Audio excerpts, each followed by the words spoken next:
Bem-vindo ao podcast A Bíblia Nossa de Cada Dia, onde mergulhamos nas Escrituras Sagradas, capítulo por capítulo, para encontrar sabedoria, orientação e inspiração para nossas vidas. Juntos exploraremos as histórias, os ensinamentos e os temas profundos da Bíblia, descobrindo como a palavra de Deus pode nos transformar e nos ajudar a viver uma vida plena e significativa. Prepare-se para uma jornada de fé, conhecimento e crescimento espiritual.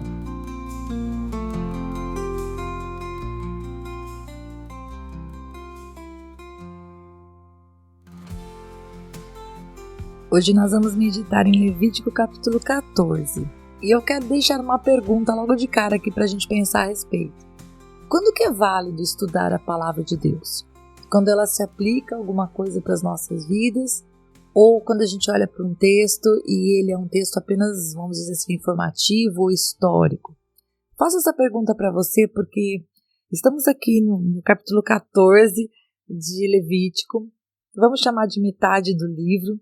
Levítico tem 27 capítulos, então vamos chamar de metade, ok? E eu estava pensando nisso, Senhor, por que o Senhor nos levou para estudar Levítico? Simplesmente porque era a continuação, né, dentro do Pentateuco? Por que o Senhor colocou tão forte, quando eu pensei em escolher um outro livro, por que eu senti tão forte no meu coração que nós deveríamos estudar Levítico? Bem, essa pergunta é para você e é para mim também. Será que estudar Levítico se torna sem sentido porque foi uma lei dada ao povo de Israel e não para nós? E, portanto, a gente está só perdendo tempo lendo a palavra do Senhor neste livro? O que você acha disso? Eu gostaria de ouvir o seu comentário abaixo desse vídeo, mas eu deixaria para você a minha opinião. Estudar o livro de Levítico é tão importante como estudar qualquer outra parte da palavra do Senhor, porque toda a palavra de Deus é útil para o nosso ensino, para nos repreender, para nos educar, para limpar o nosso coração e para nos ensinar a respeito de Deus. Quando nós lemos o livro de Levítico, sim, encontramos nele instruções para o povo de Israel, na condição em que eles estavam saindo do Egito e indo para uma terra que Deus havia prometido dar para eles. É verdade.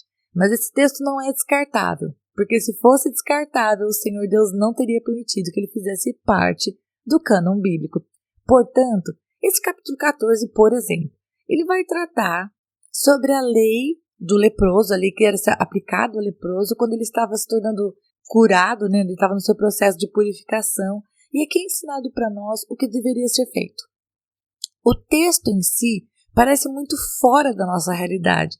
Dá aquela impressão de, ok, vou ver esse comentário aqui sobre o capítulo 14, mas não tem nada a ver comigo.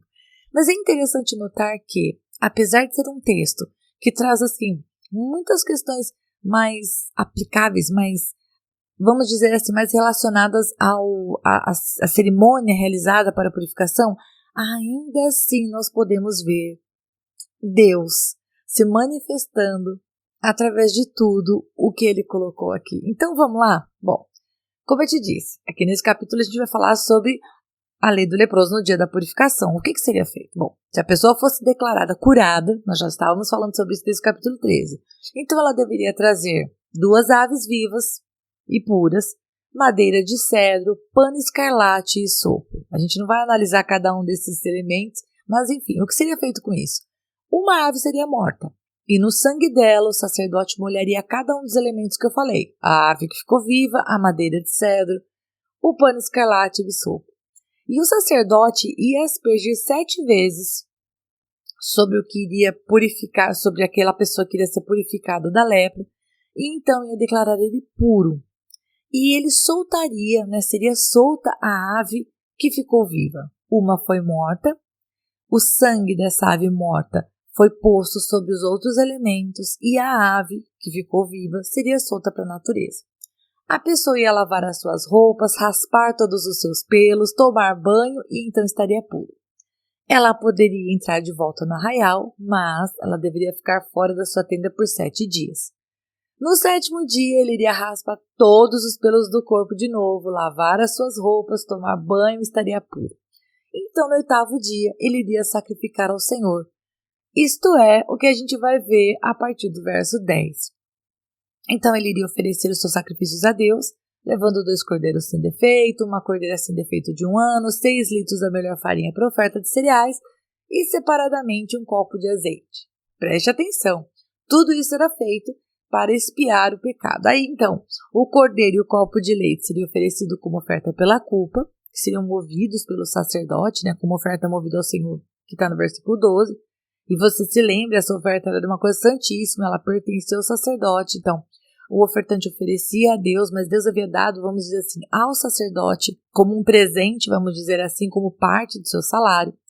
E no verso 14 nós vemos que o sacerdote teria que colocar o quê? Um pouco de sangue desta oferta na ponta da orelha direita daquele que tem que se purificar, no polegar da sua mão direita e no polegar do seu pé direito. E se você tem acompanhado o canal, você sabe que isso também era feito durante a unção do sacerdote.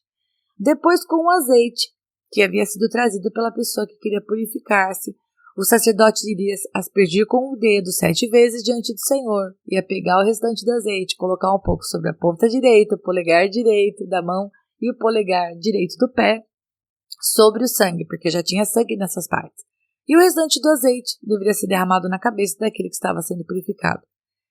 Então, depois, seria feita a oferta pelo pecado, porque essa oferta que eu descrevi atrás seria oferta pela culpa. Então, agora, oferta pelo pecado, o holocausto e oferta de cereais. E o pecado seria expiado. O homem seria declarado puro. E olha, a Bíblia ainda vai dizer que se ele não tivesse condições financeiras de trazer o cordeiro, etc., e tudo aquilo que eu falei anteriormente, ele poderia trazer outras coisas, como um cordeiro pela oferta pela culpa, 2 litros da melhor farinha pela oferta de cereais juntamente com azeite, 2 rolinhas ou 2 pombinhos, enfim. Em outras palavras, o ritual podia ser realizado tanto para pessoas com mais condição financeira quanto com menos. Nós já falamos isso. Agora, eu quero falar para você uma coisa que eu achei muito interessante, e interessante que não saiu da minha cabeça, mas, na verdade, lendo uma das considerações do Russell Shedd, ele fala assim: o leproso não podia curar a si mesmo, nem se pronunciar limpo, nem tinha condições de ir procurar o ministro de Deus. O sacerdote é que tinha que ir ao seu encontro fora do arraial. O pássaro morto representava a necessidade de uma vida para recuperá-lo. Pausa aqui, porque a gente já sabe que, sem sangue não há remissão de pecados. O sangue de um animal que realmente se identificava com aquele que estava necessitado da presença de Deus, aquele que reconhecia a sua culpa, o sangue daquele animal era derramado. O animal era identificado com o pecador. Continuando a leitura aqui. E o pássaro vivo se soltava, representava sua própria vida, que se renovara no ato da purificação.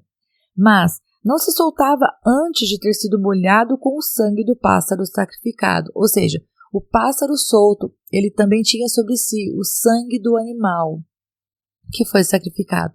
Ou seja, tudo estava marcado com sangue. O cabelo cortado e raspado sugere o desembaraço das coisas antigas, para agora passar a uma vida nova de liberdade. E a unção simbolizava que a vida do leproso passara a estar aos cuidados do grande médico. E Russell Shedd aqui coloca médico com a letra maiúscula, está falando do Senhor. Então, em outras palavras, todo esse ritual que parecia apenas uma série de atividades, de coisas prescritas, na verdade tinha a intenção de maneira física e muito clara, mostrar não apenas aquele que estava passando pelo processo de cura e purificação, mas para toda a comunidade que os sacerdotes iam até a pessoa era curada. Ela precisava também tomar as próprias atitudes, porque tinha uma parte que era dela, lavar a roupa, tomar seu próprio banho, raspar os pelos do corpo, enfim. Mas também havia uma parte espiritual nisso, uma intervenção não apenas do sacerdote, mas também uma ação que simbolizava um recomeço. E o recomeço tinha a ver com o sangue que cobria o pecado, com a ave que era solta e dizia: olha, eis aqui um recomeço, você é livre, você pode voltar para casa. E também a unção, que significa: você está limpo, você está pronto para recomeçar. Olha que lindo, não é verdade? Bom, depois a gente volta aqui para fechar esse capítulo, porque realmente acho que eu vou fechar com essa consideração. E por último, do versículo 33 até o versículo 57, sim, esse capítulo é bem grande, nós vemos que vai se tratar do quê? Bom, da limpeza da casa que estivesse contaminada. Podia ser a casa do próprio leproso, ou podia ser uma casa em que simplesmente aparecesse o mofo. Porque, inclusive, quando nós estamos lendo a palavra de Deus, a gente vê que está escrito assim: Quando nós olhamos o versículo 34, diz assim, quando entrardes na terra de Canaã, que vos darei por possessão, e eu enviar a praga da lepra a alguma casa da terra. Preste atenção, Deus está falando de uma situação futura, quando eles entrassem na terra que o Senhor havia prometido, e o Senhor está dizendo que ele teria enviado a praga, ok? Muito bem, o texto não nos explica do porquê é que Deus enviaria a praga naquela casa, mas o que o Senhor Deus diz é: quando eu enviar a praga do mofo em alguma casa, essa pessoa que perceber que a sua casa tem algo anormal, ela deveria tomar as devidas providências, buscando pelo sacerdote. E o sacerdote ia ordenar que a casa fosse esvaziada, para que não viesse a contaminar o restante das coisas, e ele ia examiná-la. E então essa casa iria ficar de quarentena, e se essas manchas esverdeadas ou avermelhadas, como diz o texto, se alastrassem, então eles tomariam as devidas atitudes, inclusive, por exemplo, de arrancar as pedras que estivessem com a praga, lançar fora da cidade, colocar pedra nova, passar argamassa, rebocar a casa com argamassa. E aí, então, se apesar disso a praga voltasse, então, realmente o sacerdote ia determinar que a casa fosse derrubada, levado tudo para fora, lá num lugar impuro, e que a casa, então, fosse refeita. Ou se a casa, realmente, essa praga não se espalhasse, ótimo, depois de um tempo ela seria considerada pura e o caso estava encerrado. Em outras palavras, esse capítulo fala de recomeço. Do meu ponto de vista, esse capítulo fala pra gente a respeito de como lidar com uma situação difícil, como por exemplo a lepra, uma situação que envolve a saúde e que te exclui do convívio social e que entristece a pessoa que está ali passando pelo sofrimento, ou quando você passa por um problema na casa. Como fazer diante disso? Em linhas gerais, buscar o sacerdote, buscar o representante de Deus, pedir a sua ajuda, seguir as orientações dadas por ele e depois sacrificar, porque tanto pela casa quanto pela pessoa era necessário fazer a oferta. Eu não vou descrever porque a oferta é a mesma. Então, veja só, também nas nossas vidas, e agora eu já estou aplicando, também nas nossas vidas, quando nós passamos por situações que envolvem tanto a nossa casa, e agora eu não estou falando do prédio casa, como é o caso do texto bíblico, estou falando do nosso lar, da nossa família, quanto numa situação na nossa vida, o padrão é o mesmo. Você consegue enxergar o mesmo padrão? Assim como era necessário buscar o sacerdote, hoje nós não precisamos de intermediários entre nós e Deus. Então hoje a gente não precisa mais buscar uma pessoa para nos ajudar. O povo tinha que ir diante do sacerdote. Você e eu, nós não precisamos. Jesus Cristo abriu um novo e vivo caminho para que nós pudéssemos nos achegar confiadamente diante do trono de graça em oração. Então, se estamos com um problema, qualquer que seja, saúde, emocional, financeiro, na criação de filhos, nós podemos buscar o Senhor diretamente em oração. Claro, óbvio que a palavra também nos diz. Por exemplo, o Senhor fala de nós estarmos no corpo de Cristo, podemos caminhar juntos.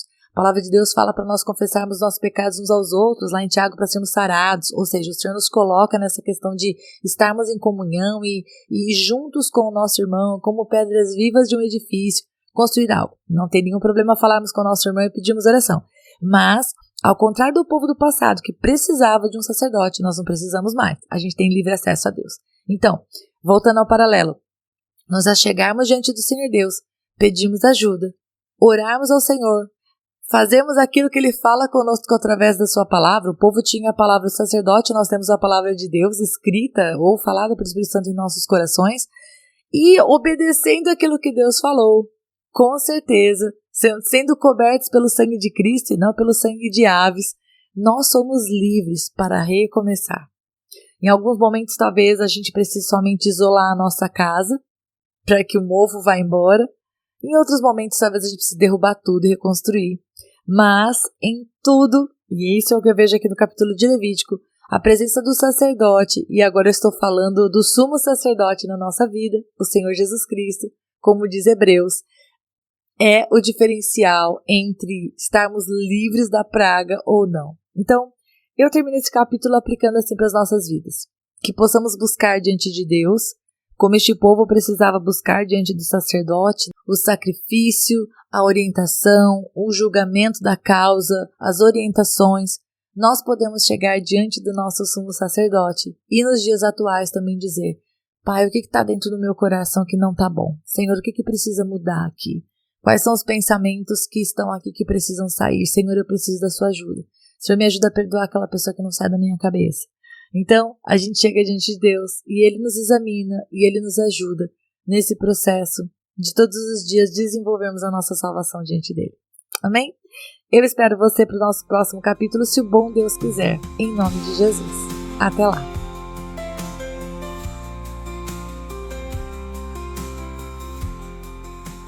E se você ficou até agora, não vai embora não. Agora é hora de você curtir, comentar, compartilhar esta palavra, porque se ela abençoou você, ela pode abençoar outra pessoa também. E lógico, se inscreva no canal, ative o sininho, assim você não perde os próximos episódios. Deus te abençoe e até lá!